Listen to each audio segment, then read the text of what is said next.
Friends, હું છું કિરણ પટેલ. સ્વાગત કરું છું તમારા મારા કિચનમાં. તો આજે આપણે બનાવીશું બીટમાંથી કંઈક નવી જેવી મીઠાઈ.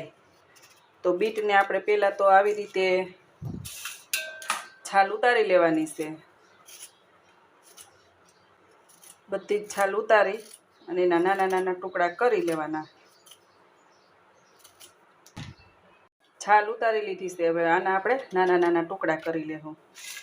જે કોઈને હિમોગ્લોબિનની તકલીફ હોય છે ને હિમોગ્લોબિન ઓછું હોય તો તેના માટે આ બેસ્ટ છે રેસીપી. તો આવી રીતે તમે મીઠાઈ બનાવી નાખો તો નાના મોટા બધાને ભાવે અને આસાનીથી બીટ ખાય પણ. જો આપણે હિમોગ્લોબિન માટે કમી હોય અને ખાવું હોય બીટ તો એમને નથી ભાવતું. કોઈ પણ રેસીપીમાં આપણે ઉપયોગ કરી અને ખાઈ તો ખાઈ શકાય. તો આવી રીતે મેં બધા જ કટકા કરી લીધા છે. હવે આને આપણે એક મિક્સર જારમાં લઈ લઈએ. એમાં એક બીટ હતું એટલે એના માટે મેજરમેન્ટ કરો ને તો આટલી ખાંડ છે. ખાંડ 100 થી 150 ગ્રામ જેટલી છે.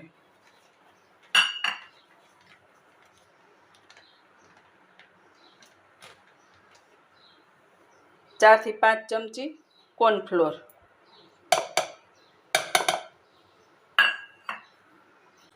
આને હવે આપણે બધું મિક્સર જારમાં ગ્રાઇન્ડ કરી લઈશું. હવે આમાં આપણે 2 થી 3-4 ચમચી મિલ્ક પાવડર ઉમેરીશું. 3 ચમચી જેટલો મિલ્ક પાવડર ઉમેર્યો છે. તમારી પાસે દૂધ હોય તો દૂધ પણ ઉમેરી શકાય. મેં અત્યારે પાણી ઉમેર્યું હતું એટલે હું મિલ્ક પાવડર ઉમેરું છું. આવી રીતે થોડું ક્રશ થઈ જાય પછી જ મિલ્ક પાવડર ઉમેરવાનું. હવે આપણે કોઈ પણ એક વાસણમાં ગાળી લેવાનું.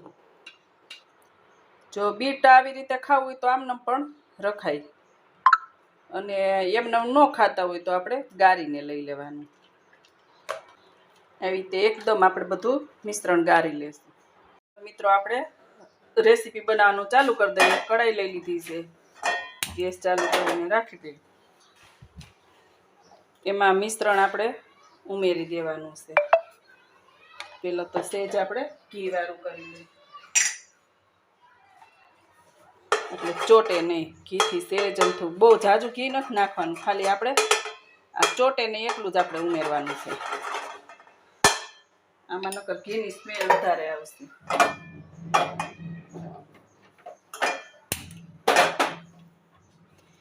ગેસ આપણે હાવ ધીરો રાખવાનો છે અત્યારે.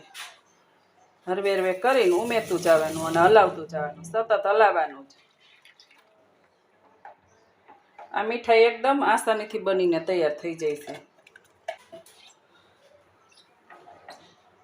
હોળી ઉપર તો બધાના ઘરે જો કે મીઠાઈ ને કોઈ ફરસાણ ને એવું બનતું હોય છે. તો આજે આપણે આ મીઠાઈ બનાવી લીધી.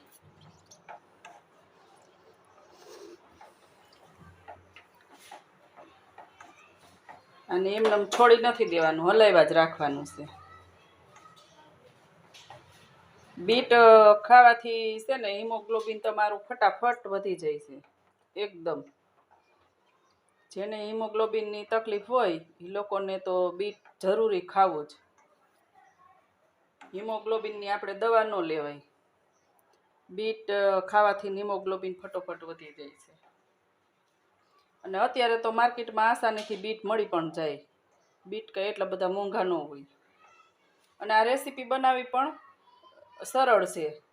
આ થોડા સમયમાં જ બનીને તૈયાર થઈ જાય છે અને બનાવવી પણ સહેલી છે.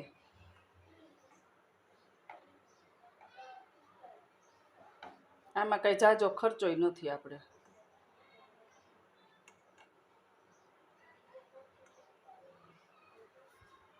જો આપણું મિશ્રણ માંડ્યું છે એકદમ ઘટ થવા. આ 4 થી 5 જ મિનિટ થાય. આને કંઈ ઝાઝો સમય ન લાગે. એકદમ ઘટ થઈ ગયું છે.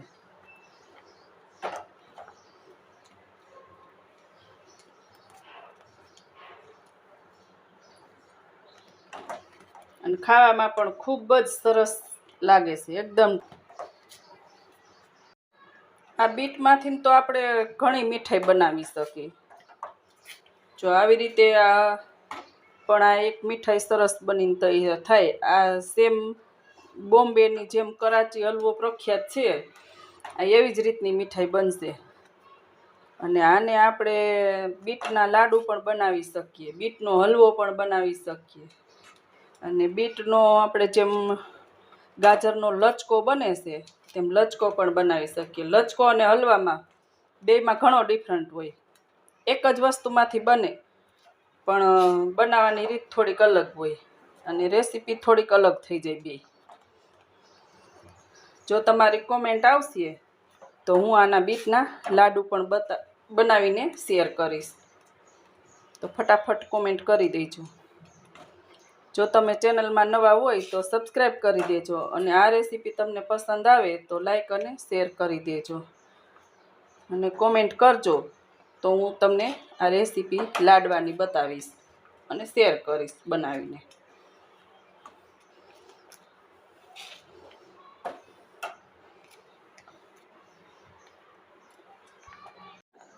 તો આપણું મિશ્રણ બનીને તૈયાર છે.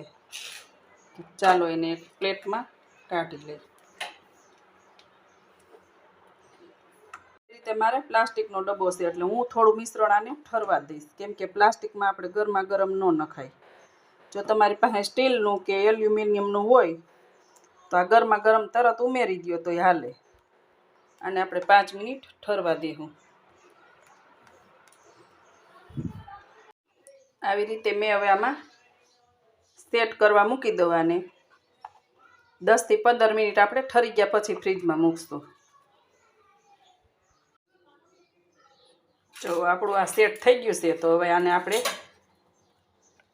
એક પ્લેટમાં કાઢી લઈ. આ આસાનીથી નીકળી જાય એકદમ. જો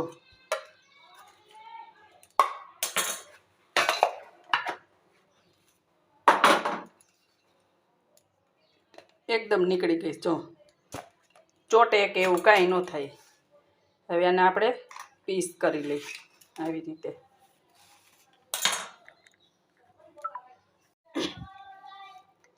આવી રીતે નાના નાના પીસ કરી લઈ.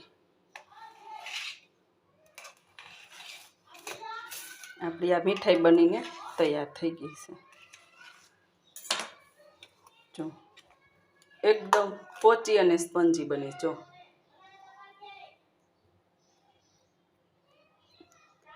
આ સરસ દેખાવમાં તો બોમ્બેનો કરાચી હલવો હોય ને એવી જ લાગે, ને ખાવામાં પણ એવી જ લાગે, ને ટેસ્ટી તો બહુ જ થાય છે.